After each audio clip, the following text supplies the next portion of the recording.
प्रकाशन चैनल में आप सबका स्वागत है। आज वर्ग 10वां का दूसरी कक्षा है। वर्ग 10 की दूसरी कक्षा है। प्रथम कक्षा में हम लोग जो पढ़े हैं, प्रथम श्लोक हिरण्मयेन पात्रेण सत्यस्यापीतं मुखं तत्त्वं प्रसन्नवा वृणु सत्य धर्माय तिष्ठे। आज दूसरा श्लोक हम लोग पढ़ेंगे, तो इसका पहले अभ्यास हम लोग करते हैं, ठीक है। अरोरणीयां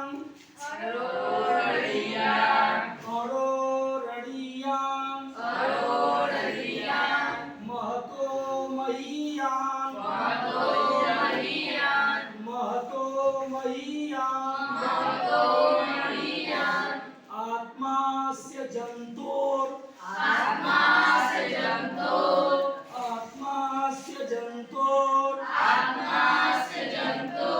निहितो गुहायां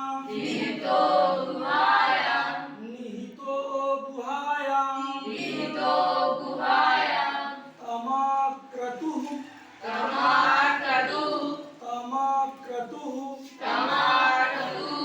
पश्यति वीतशोको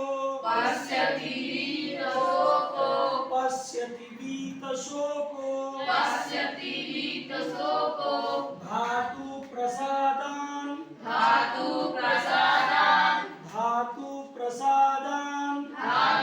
प्रसादान् महिमानमात्मनः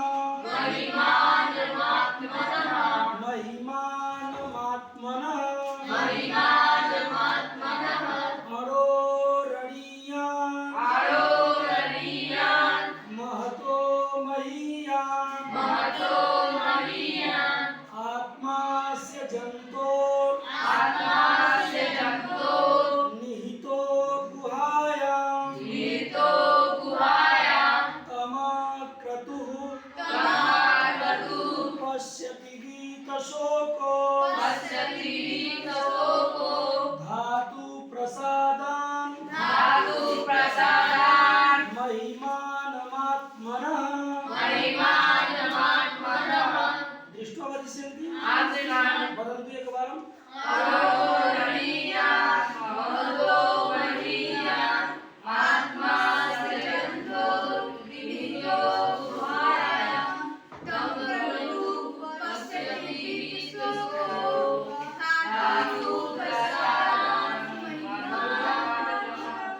पुनः एक बार वदन्तु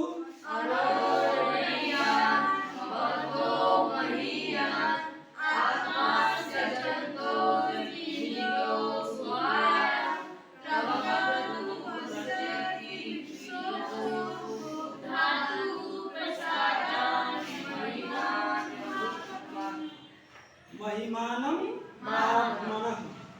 ठीक है, कोई बात नहीं। जब इसको हम लोग बार बार पढ़ेंगे, अभ्यास करेंगे तो अच्छी तरह से आ जाएगी, है ना। तो कह रहा है कि अरोरणीयां, अणु का अर्थ होता है छोटा, और अणीयान अर्थात छोटे से भी छोटा। कैसा? छोटे से भी छोटा। महतो महीयान्, महतो अर्थात बड़ा, बड़ा, अब बड़े से भी महीयान् यानी कि बड़े से भी बड़ा, छोटे से भी छोटा और बड़े से भी बड़ा। आत्मा अस्य जन्तोः गुहायां निहितः। यह आत्मा जो हम लोगों के शरीर में प्राणवायु है ना, अर्थात परमेश्वर परमपिता परमात्मा का जो अंश हमारे अंदर है, जिसके कारण हम लोग बोल रहे हैं, सभी कार्यों को कर रहे हैं। समझ में आ रहा है? वह आत्मा कहाँ निहित है? जंतु अर्थात जो हम लोगों का शरीर है। अब केवल मनुष्य नहीं, क्योंकि मनुष्य छोटे से छोटा, बड़ा से बड़ा, केवल मनुष्य ही नहीं ना है। इस संसार में बहुत से जीव हैं। वैसे शास्त्रों में कहा गया है 84 लाख प्रकार के जीव होते हैं। कितने होते हैं? 84 लाख। हाँ, 84 लाख प्रकार के जीव होते हैं। तभी तो 84 लाख योनियों में तो ये जो 84 लाख प्रकार के जो जीव हैं, उनमें छोटे से भी छोटा ऐसे ऐसे जीव हैं जिनको हम लोग ऐसे सामान्य नेत्रों से नहीं देख सकते, और इतने विशाल विशाल जीव हैं जिनको एक बार ऐसे सामने से भी देख नहीं सकते। हो सकता है उनको देखने के लिए ऐसे सिर घुमाना पड़े, है ना। तो इसीलिए कहा गया है छोटे से भी छोटा और बड़े से भी बड़ा। इस शरीर रूपी गुफा में, कहाँ? शरीर रूपी गुफा में कौन निहित है?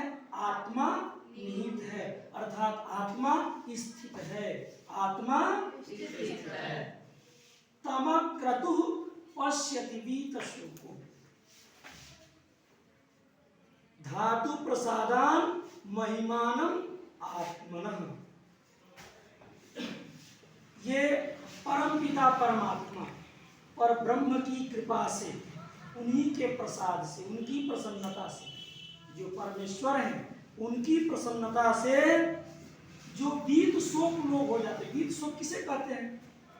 जो तपस्वी होते हैं, साधक होते हैं, उनको संसार से कोई ज्यादा मतलब नहीं होता है, उनको सुख दुख से भी मतलब नहीं, वो सुख में और दुख में सभी में एक ही समान रहते हैं।